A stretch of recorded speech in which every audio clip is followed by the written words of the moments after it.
मेरे प्यारे दोस्तों, स्वागत है आप सभी का आपके गुजिक चैनल एसपीजा चैनल पे।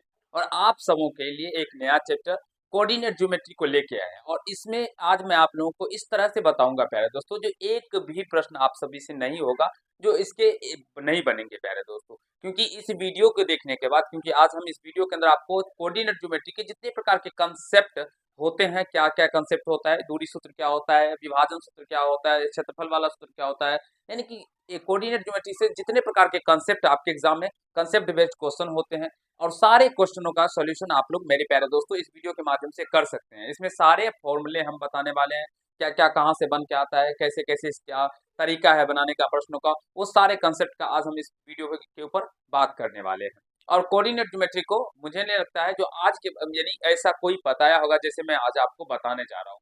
इसीलिए आप सभी इत्मीनान से सारे वीडियो को जो भी आप लोगों के लिए बताया बनाए जाते हैं और आप सभी को बताया जाता है वो देखिए और समझने सीखने का प्रयास कीजिए। आज हम कोऑर्डिनेट ज्योमेट्री जो चैप्टर 7 है क्लास 10th मैथ का, इसमें हम समझेंगे। सबसे पहले हम लोग कुछ 9th के पार्ट सीखेंगे, उसके बाद 10th वाले पार्ट को भी चलेंगे और आपको सिखाने का प्रयास करेंगे। सबसे पहले अगर बात करें कोऑर्डिनेट ज्योमेट्री का खोज किसने किया था, तो रेने देकार्ते नामक एक गणितज्ञ थे जिसने इसका खोज किया था। और इसका उपयोग कहाँ पर है प्यारे दोस्तों, अगर हम बात करें तो अगर मान लें अगर आपके घर में छिपकली, तो आप सभी जानते होंगे, जो अगर कहीं पे होता है तो एक्चुअल में इसकी स्थिति का पता करने के लिए वो रेने देकार्ते ने इसका कोऑर्डिनेट ज्योमेट्री का प्रयोग किया था।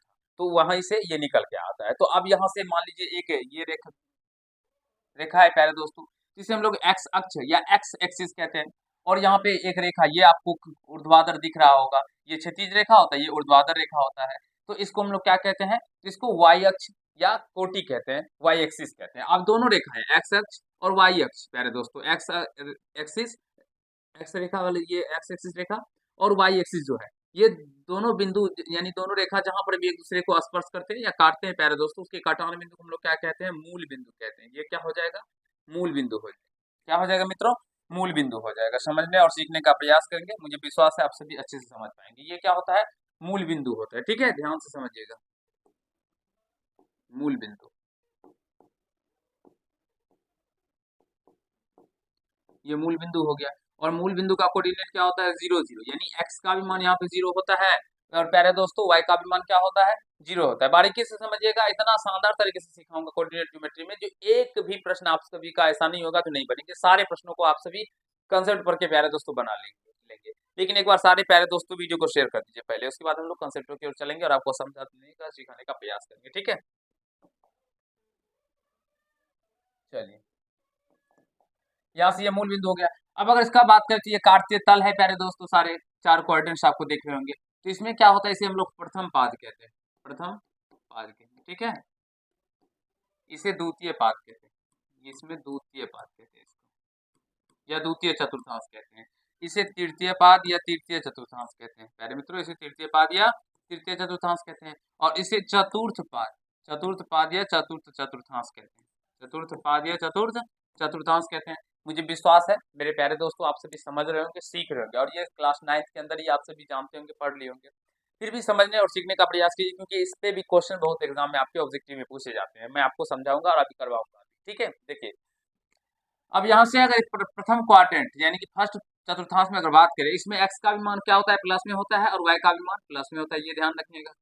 ठीक है, अब इसमें इसमें क्या होता है, द्वितीय चतुर्थांश या द्वितीय पाद में प्यारे दोस्तों एक्स का मान माइनस में होता है, वाई का मान क्या होता है, प्लस में होता है। क्योंकि आपको पता होगा जो मूल बिंदु से जब हम लोग इधर आते हैं प्यारे दोस्तों, बायां तरफ आते हैं, तो क्या होता है, बायां तरफ आने पर माइनस में हो जाता है इसका मान, एक्स का मान, और इधर जाते हैं दाएं तरफ तो प्यारे दोस्तों क्या हो जाता है, प्लस में हो जाता है। ठीक है, ये समझ रहे होंगे। इसी प्रकार नीचे माइनस में होता है, ऊपर प्लस में होता है वाई एक्सिस पे, तो यहाँ से ये माइनस प्लस हो जाएगा। अब यहाँ पे देखिए, ये तो माइनस में है और ये भी माइनस में ही है, तो यहाँ पे दोनों माइनस में होता है, एक्स का भी मान माइनस में, वाई का भी मान माइनस में हो जाएगा। अगर मान लीजिए आपसे पूछा जाए जो -2 और -2, -3 ही ले लीजिए, कुछ भी मान लीजिए, ये कौन सा चतुर्थांश में स्थित है या किस पाद में स्थित है, तो दोनों में एक्स का मान माइनस है, तो आप बोलेंगे सर तृतीय पाद में स्थित है।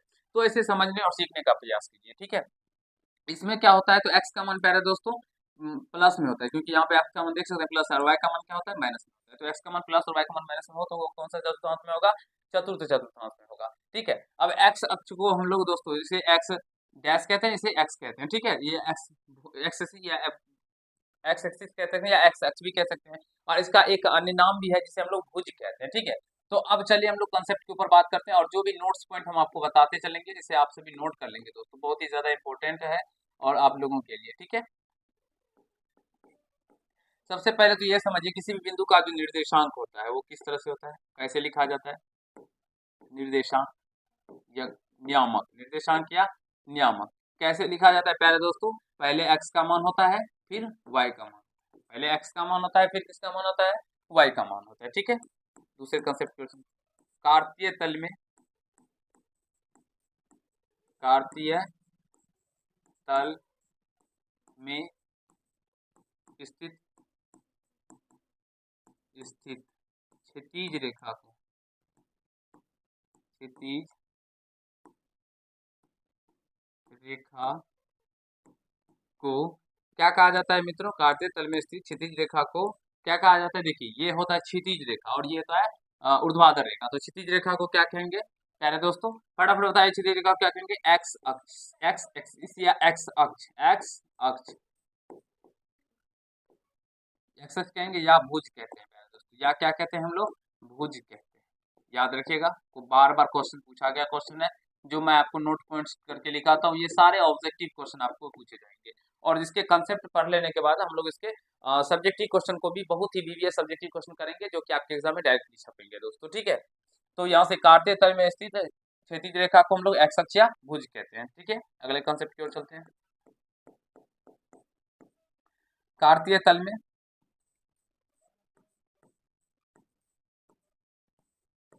कार्तीय तल में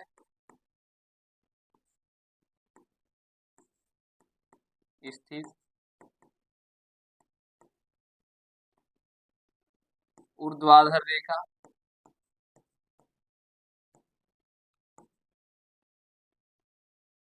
कार्तीय तल में स्थित ऊर्ध्वाधर रेखा, ऊर्ध्वाधर रेखा या प्यारे दोस्तों लंबवत रेखा भी कह सकते हैं। क्या कह सकते हैं, लंबवत रेखा, ठीक है ना। कार्तीय तल में स्थित ऊर्ध्वाधर रेखा को वाई अक्ष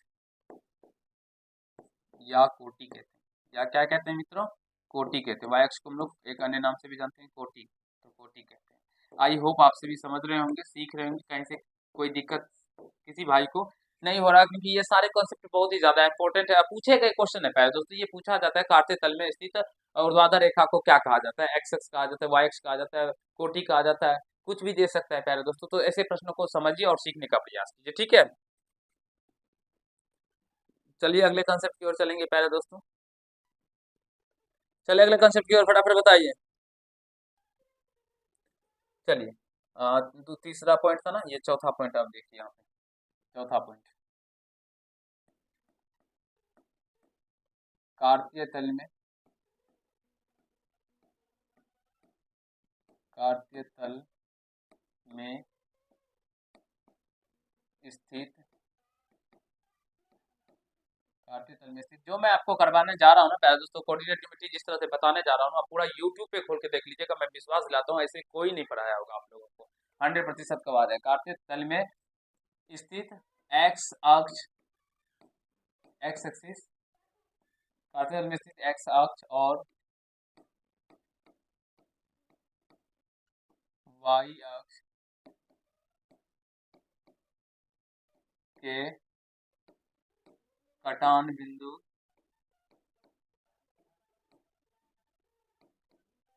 बिंदु को क्या कहा जाता है, को क्या कहा जाता है प्यारे दोस्तों, को मूल बिंदु कहा जाता है, ध्यान रखिए, को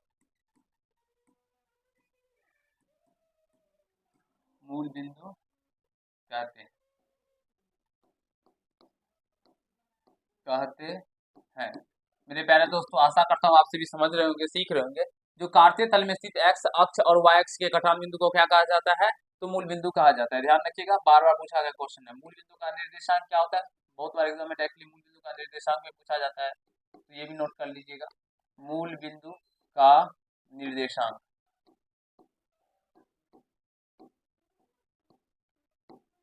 मूल बिंदु का निर्देशांक क्या होता है, इससे पहले भी बताया, इसमें एक्स का भी मान 0 होता है और वाई का भी मान 0 होता है, ठीक है प्यारे दोस्तों। ध्यान से समझिए और सीखने का प्रयास कीजिए। ये तो मूल बिंदु का निर्देशांक हो गया। ठीक है, अब कोई बिंदु अगर एक्स अक्ष पे स्थित है तो उसका निर्देशांक क्या होगा, कोऑर्डिनेट क्या होगा, तो वो समझिए। एक्स अक्ष पर स्थित स्थित किसी किसी बिंदु का निर्देशांक या निर्देशांक, ये आपको प्रश्न बनाने में भी प्यारे दोस्तों बहुत ही ज्यादा हेल्पफुल साबित होगा। ठीक है, तो इसे ध्यान देखिए। देखिए एक्स अक्ष पे स्थित किसी बिंदु का निर्देशांक क्या होगा प्यारे मित्र हमारे, एक्स का मान तो होगा लेकिन वाई का मान क्या हो जाएगा, जीरो हो जाएगा, एक्स जीरो हो जाएगा। एक्स अक्ष पे स्थित किसी बिंदु का निर्देशांक क्या हो जाएगा, एक्स जीरो, क्योंकि एक्स का मान कुछ ना कुछ होगा तभी वो एक्स एक्सिस पे स्थित होगा। एक्स एक्सिस पे स्थित होने के लिए एक्स का मान कुछ ना कुछ होना चाहिए। ठीक है, इस बात को ध्यान में रखिएगा, वाई का मान जीरो होगा। तो वही सेम कंडीशन, वाई अक्ष पर स्थित स्थित किसी बिंदु का निर्देशांक, किसी वस्तु दे दें, किसी बिंदु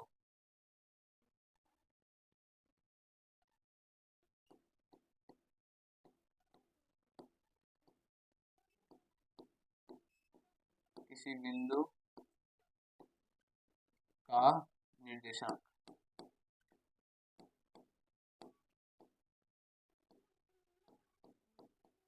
निर्देशांक क्या होगा प्यारे दोस्तों, वाई जीरो। बहुत बारे प्यारे बच्चे बोलेंगे नहीं, लेकिन वाई जीरो नहीं, एक्स का मान जीरो होगा, वाई का मान वाई रहेगा, क्योंकि कोई भी कोऑर्डिनेट हम बताए थे इससे पहले, कभी भी किसी बिंदु को जो लिखा जाता है वो एक्स वाई के रूप में लिखा जाता है, पहले एक्स का मान होता है फिर वाई का मान होता है।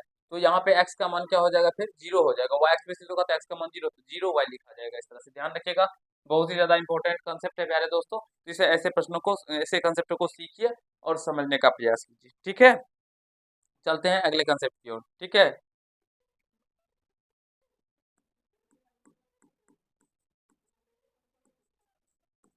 एक्स अक्ष को क्या कहते हैं प्यारे दोस्तों, एक्स अक्ष को भुज भी कहा जाता है। क्या कहा जाता है, भुज, भुज कहा जाता है। एक्स अक्ष का अन्य नाम भी समझिए या दूसरा नाम समझिए, या प्यारे दोस्तों एक्स अक्ष को भुज कहा जाता है। ठीक है, वाई अक्ष को क्या कहा जाएगा, सारे प्यारे भाई पढ़ते चलेंगे। वाई अक्ष को क्या कहा जाएगा, वाई अक्ष को कोटि कहा जाता है। वाई अक्ष को क्या कहा जाता है, कोटि कहा जाता है। तो आई होप मेरे प्यारे मित्र आप सभी समझ रहे होंगे, इसके कंसेप्ट सीख रहे होंगे, कहा जाता है। ठीक है, अब थोड़े से कुछ हम आपको कंसेप्ट का बात करते हैं। जैसे आठ हो गया ना, ये 9वां कंसेप्ट होगा। अगर मान लीजिए ए बी दे दिया जाए, ए बी किस चतुर्थांश में स्थित है,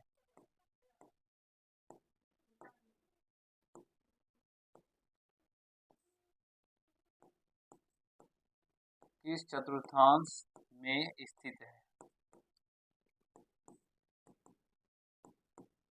स्थित है। पहले दोस्तों ऐसे क्वेश्चन बार बार आपके एग्जाम में ऑब्जेक्टिव के रूप में पूछे जाते हैं, जिसे ध्यान से समझने का प्रयास कीजिएगा। कहा गया ए और बी किस चतुर्थांश में स्थित है। अब यहाँ से कोई नंबर नहीं दिया गया है प्यारे दोस्तों, यहाँ पे ए बी दे दिया गया, तो समझने का प्रयास कीजिए प्यारे दोस्तों। यदि एक्स का मान, हम ए बी का मान कुछ भी हो सकता है, 4 5 2 3 कुछ भी हो सकता है। यदि ए का मान प्लस में हो और बी का भी मान प्लस में हो प्यारे मित्रों, तो समझने का प्रयास करेंगे आप सभी, जो वो कौन से चतुर्थांश में स्थित होगा। यहाँ पे देख सकते हैं, जो एक्स का भी मान प्लस में, वाई का भी मान प्लस में हो, तो वो प्रथम चतुर्थांश में होगा, यानी प्रथम प्रथम चतुर्थांश, फर्स्ट चतुर्थांश,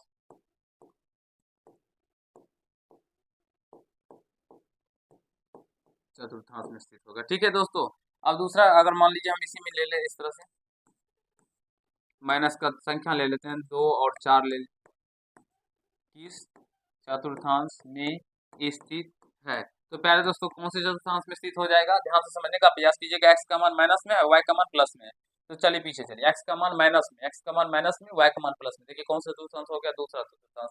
तो प्यारे दोस्तों आशा करता हूँ समझ रहे होंगे, ये द्वितीय चतुर्थांश होगा।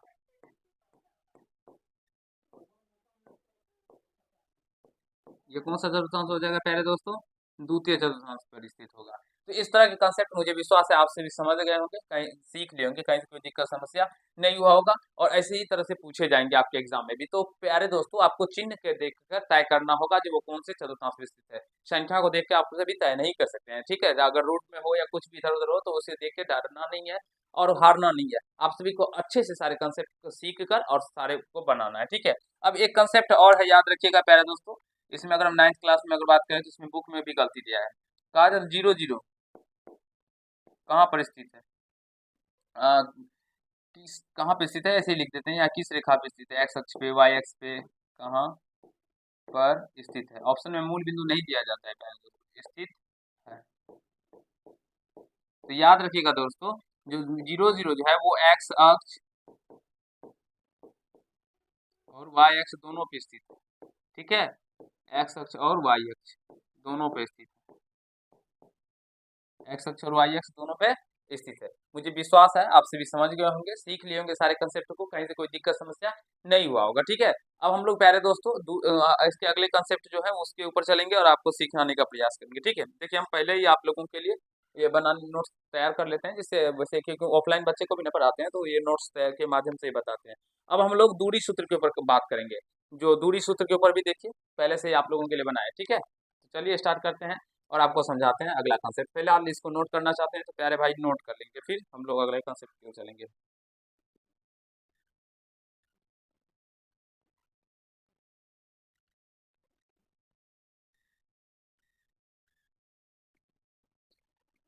चलिए अगला कंसेप्ट प्यारे दोस्तों, अब जो सीखने जा रहे हैं वो क्या है, दो बिंदुओं के बीच की दूरी निकालना, ठीक है। दो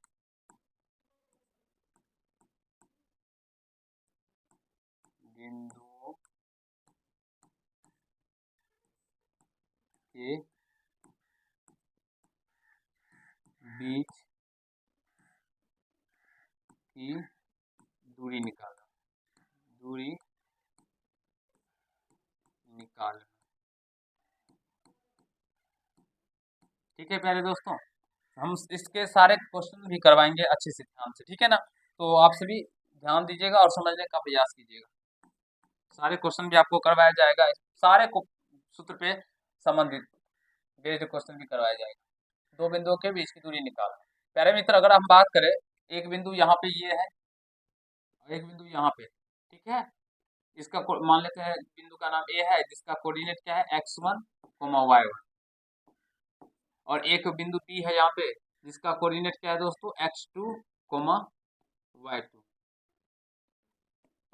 x2 y2 है। ध्यान से समझने का प्रयास कीजिएगा। तो जब हम इन दोनों के बीच की दूरी निकालेंगे ना मित्रों, इन दोनों के बीच की दूरी निकालेंगे ना तो क्या निकल के आ जाएगा, ये फॉर्मूला होता है, याद रखिएगा, under root x2 minus x1 का whole square plus y2 minus y1 का होल स्क्वायर। इसे याद रख लेंगे प्यारे दोस्तों, सारे बच्चे याद कर लेंगे क्योंकि इस पे बेस्ड हम लोग क्वेश्चन आपको करवाएंगे, ठीक है। तो मुझे विश्वास है आप सभी अच्छे से समझ रहे होंगे। और ये कहाँ से होता है नहीं होता है तो जब मैं आप लोगों का क्लास 10th बैच स्टार्ट होगा तो उसमें आपको प्रूव्ड करके बताऊंगा कि ये कहाँ से आता है, कैसे होता है, नहीं होता है सारे को, ठीक है। ये दो बिंदुओं के बीच की दूरी निकालना, मुझे विश्वास है आप सभी समझ गए होंगे, ठीक है। अब प्यारे दोस्तों, मूल बिंदु से किसी बिंदु की दूरी निकालने का फॉर्मूला देखिए। मूल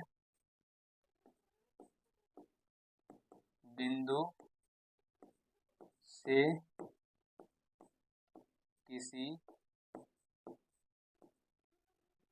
बिंदु की दूरी निकाल।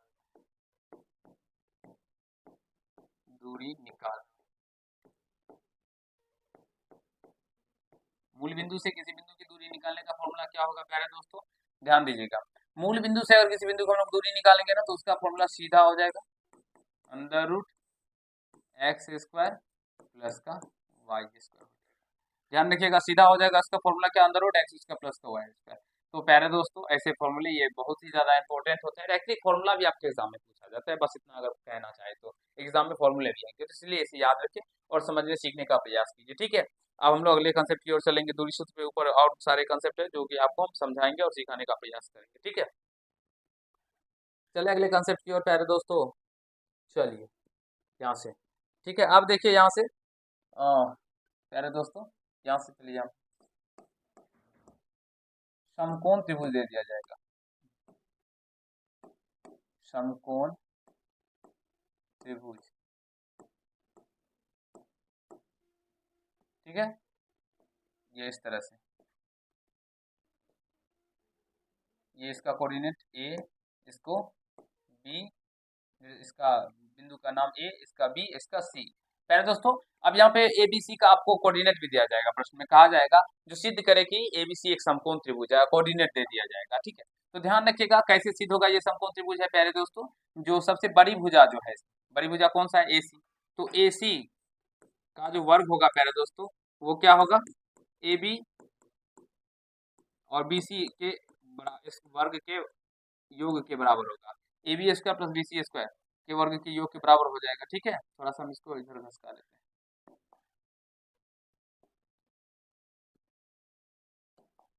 एक सेकेंड, या इसको चले मिटा ही देते हैं।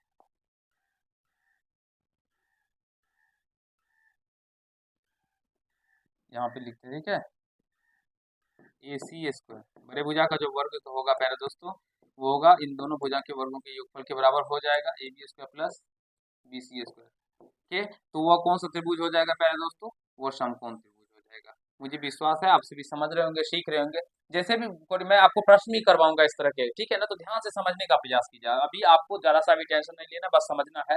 जो अगर समकोण त्रिभुज में तीन कोऑर्डिनेट दिया जाएगा, आपको कहा जाएगा जो सिद्ध कीजिए ये तीनों निर्देशांक क्या है, तो एक समकोण त्रिभुज के शीर्ष है प्यारे दोस्तों। तो उसमें क्या करना है, आपको ए बी निकाल लेना है, बीच की दूरी, बी सी के बीच की दूरी निकाल लेना है, और ए सी के बीच की दूरी निकालना है। उसके बाद क्या करना है, ए सी स्क्वायर बराबर निकालिएगा जितना होगा, और A B square plus B C square निकाल के जोड़ के देखिएगा, अगर दोनों बराबर आ जाएंगे प्यारे दोस्तों तो वो कौन सा त्रिभुज हो जाएगा, समकोण त्रिभुज हो जाएगा। ठीक है, मुझे विश्वास है आप सभी समझ रहे होंगे, कहीं से कोई दिक्कत समस्या किसी भी भाई को नहीं हुआ होगा। ये समकोण त्रिभुज हो जाएगा, राइट एंगल ट्रायंगल। ठीक, अब चलिए हम लोग अगले कंसेप्ट को समकोण त्रिभुज की बात, समबाहु त्रिभुज का बात करते हैं। समबाहु त्रिभुज, समबाहु त्रिभुज, ठीक है, ये देखिए ये समबाहु त्रिभुज है, मान लीजिए इसका कोऑर्डिनेट ए, शीर्ष ए, इसका बी, इसका सी।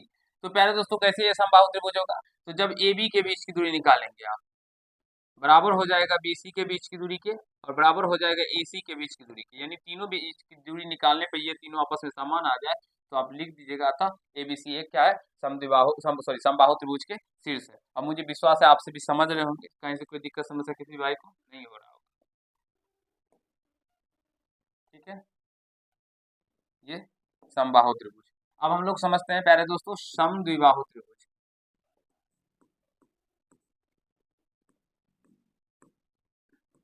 समद्विबाहु त्रिभुज, समद्विबाहु त्रिभुज, ठीक है दोस्तों। समद्विबाहु त्रिभुज का क्या गुण है दोस्तों, दो भुजा इसका समान होगा, एक रंग होगा, और एक भुजा छोटा बड़ा हो सकता है। ठीक है, तो इसका नाम ए, इसका नाम बी, इसका नाम सी दे देते हैं, ए बी सी देते हैं, आप लोग कुछ भी नाम दे सकते हैं इस बिंदु का, शीर्ष का। अब अगर बात करेंगे ए बी बराबर हो जाए प्यारे दोस्तों किसका, तो बी सी का, ए बी बराबर हो जाए किसका, बी सी का, ठीक है, और नॉट इक्वल टू हो ए सी प्यारे दोस्तों। ठीक है, तो इस कंडीशन में क्या होगा, तो ए बी सी एक समद्विबाहु त्रिभुज के शीर्ष हो जाएंगे। एबीसी का कोऑर्डिनेट दिया रहेगा, मैं आपको पहले ही बता दिया, जिसके सारे कंसेप्ट बेस्ड क्वेश्चन भी हम आपको करवाएंगे। तो ध्यान से पहले अगर आप सभी यहाँ पे कंसेप्ट समझ जाएंगे ना, तो फिर जब मैं आपको क्वेश्चन करवाऊंगा ना, तो ये सारे कंसेप्ट आप सभी खुद ब खुद सीखते चले जाएंगे। ठीक है, वहां पे भी आपको सीखने को मिलेगा। फिलहाल आपको यहाँ पे थोड़ा बहुत समझ में आ रहा होगा, लेकिन क्योंकि आपको कोई बताया नहीं ना है पहले, दूसरी चीज थोड़ा बहुत ही आएगा, लेकिन फिलहाल आप सभी समझने का प्रयास कीजिए। हम आपको सारे कंसेप्ट करवाएंगे और अच्छे से सिखाने का प्रयास करेंगे। ठीक है, एक बार इसको देख लीजिए और समझने का प्रयास कीजिए, फिर आपको बताया जाएगा, हम अगले कंसेप्ट को आपको समझाएंगे। ठीक है, अब समबाहु त्रिभुज समद्विबाहु त्रिभुज बता दिए, अब एक विषमबाहु त्रिभुज होता है दोस्तों। ठीक है,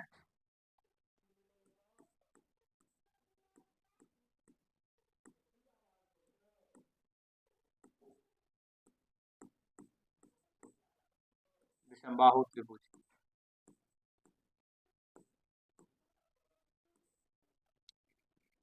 विषमबाहु त्रिभुज में इसके तीनों साइड्स क्या होते हैं प्यारे दोस्तों, अलग अलग होते हैं। चलिए नाम ए बी सी ले लेते हैं, ए बी सी।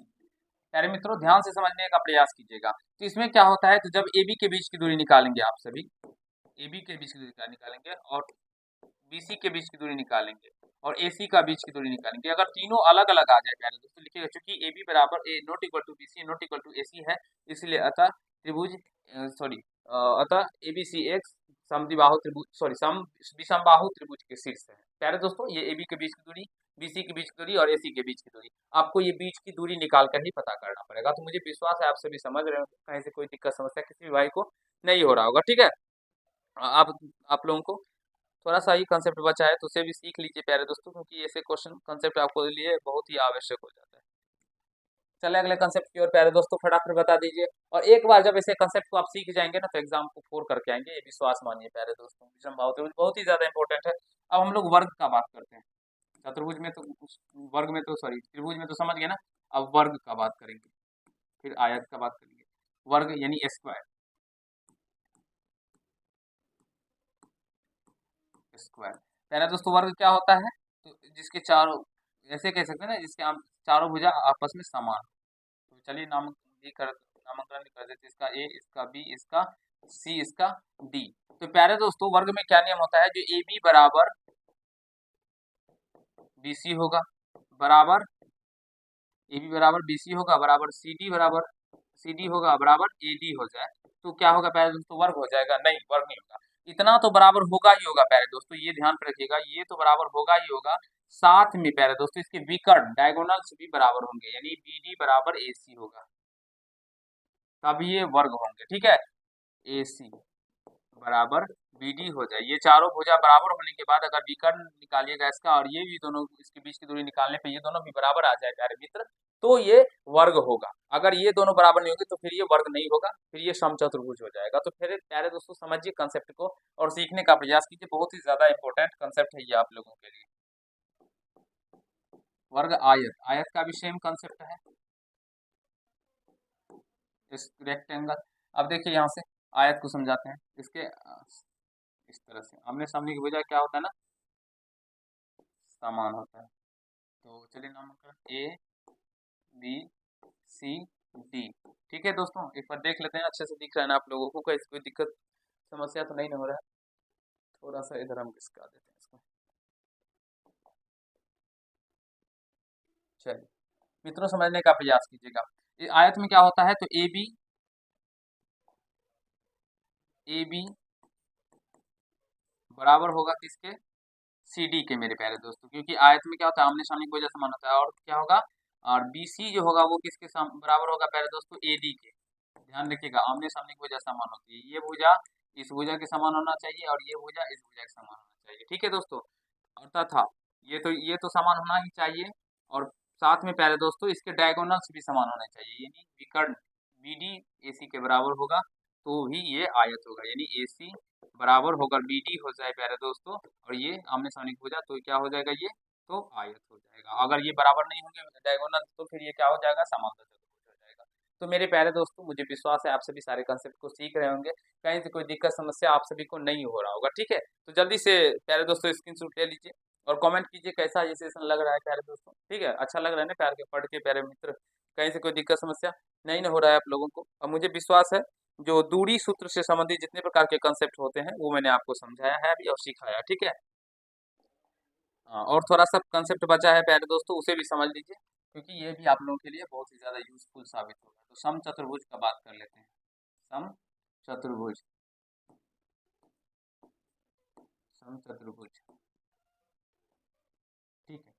सम चतुर्भुज भी क्या होता है प्यारे दोस्तों, सम चतुर्भुज चलिए हाथ से फ्री हैंड से ही बना देते हैं।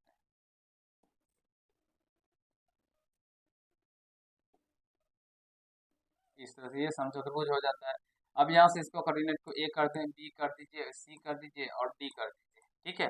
अगर यदि प्यारे दोस्तों समझने का प्रयास कीजिएगा, ए बी बराबर बी सी बराबर सी डी बराबर ए डी हो जाए प्यारे दोस्तों, तो ये क्या हो जाएगा, सम चतुर्भुज हो जाएगा, ठीक है। क्योंकि पूछा जाएगा 4 से दे दिया जाएगा, आप पता है पूछा जाएगा क्या ये समचतुर्भुज के शीर्ष हैं साबित करें। तो आपको A B B C C D के बीच की दूरियां निकाल के और देखना, अगर चारों बराबर आ जाएगा तो प्यारे दोस्तों ये समचतुर्भुज से लिख दीजिएगा, जो हाँ चूंकि ए बी बराबर बी सी बराबर सी डी बराबर ए डी है इसलिए आता है एक समचतुर्भुज के शीर्ष है। ठीक है,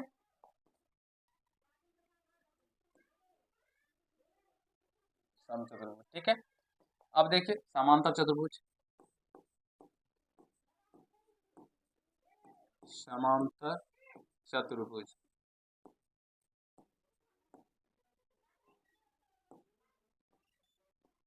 समांतर चतुर्भुज प्यारे दोस्तों समझने का प्रयास कीजिएगा। समांतर चतुर्भुज,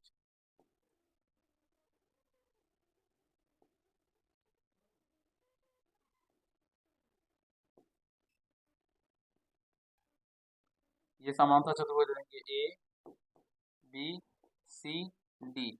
यहाँ पे अगर प्यारे मित्र हमारा अगर बात करें ना, ए बी किसके बराबर आ जाए, ए बी बराबर प्यारे दोस्तों सी डी हो जाए और बी सी बराबर में ए डी हो जाए, तो यह समांतर चतुर्भुज के शीर्ष हो जाएंगे।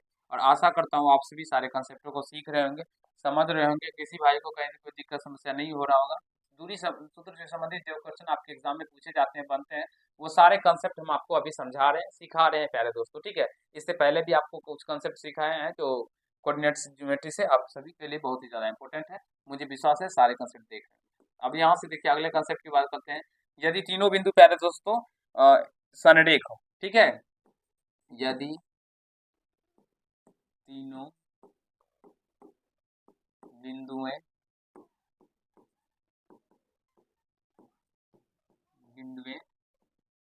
ए बी एवं सी संरेख हो, संरेख हो, मित्र समझने का प्रयास कीजिएगा। तीन बिंदु हो और एक ही रेखा पर, संरेख का मतलब क्या हुआ, एक ही रेखा पर हो। ठीक है, यहाँ पे ए, यहाँ पे बी, यहाँ पे सी, इस तरह से हो। तो प्यारे दोस्तों इसमें क्या हो जाता है, जो बड़ी भुजा जो होगा, बड़ी भुजा बराबर हो जाएगा अन्य छोटे, अन्य या फिर कह सकते हैं शेष दोनों, बड़ी भुजा जो होगा इसमें से होगा शेष, शेष दोनों भुजाओं के योग के योग के बराबर हो जाएगा। अगर बात करें यहाँ पे तो ए सी जो है वो किसके बराबर हो जाएगा, A B plus B C के योग के बराबर। तो और ए सी के बीच की दूरी निकाल लीजिएगा, ए सी निकल के आ जाएगा, ए बी निकालने से ए बी के बीच की दूरी निकाल लीजिएगा, बी सी निकाल के जोड़ के देखिएगा, अगर ए सी के बराबर आ जाए तो ये तीनों बिंदु क्या हो जाएगा प्यारे दोस्तों, सन्नेक हो जाएगा। आशा करता हूँ जो मैंने अभी आपको समझाया प्यारे दोस्तों, ये सारे कंसेप्ट आप सभी समझ गए होंगे, सीख लिए होंगे, कहीं से कोई दिक्कत समस्या आप सभी को यहाँ तक नहीं हुआ होगा प्यारे दोस्तों। ठीक है, फटाफट फटाफट सारे प्यारे दोस्तों एक बार कमेंट कीजिए जो यहाँ तक समझ गए ना प्यारे मित्र। तो हम लोग अगले पार्ट में थोड़ा सा और इसका बचा हुआ है, ठीक है, तो हम अगले पार्ट में कर लेंगे। फिलहाल आज इतना ही कर लेते हैं, ठीक है, क्योंकि मध्य बिंदु का निर्देशांक है, विभाजन सूत्र है और त्रिभुज का क्षेत्रफल है, और त्रिभुज में भी हम लोग केंद्र को पढ़ेंगे, अंतः केंद्र को पढ़ेंगे, फिर संरेख वाला पॉइंट पढ़ेंगे।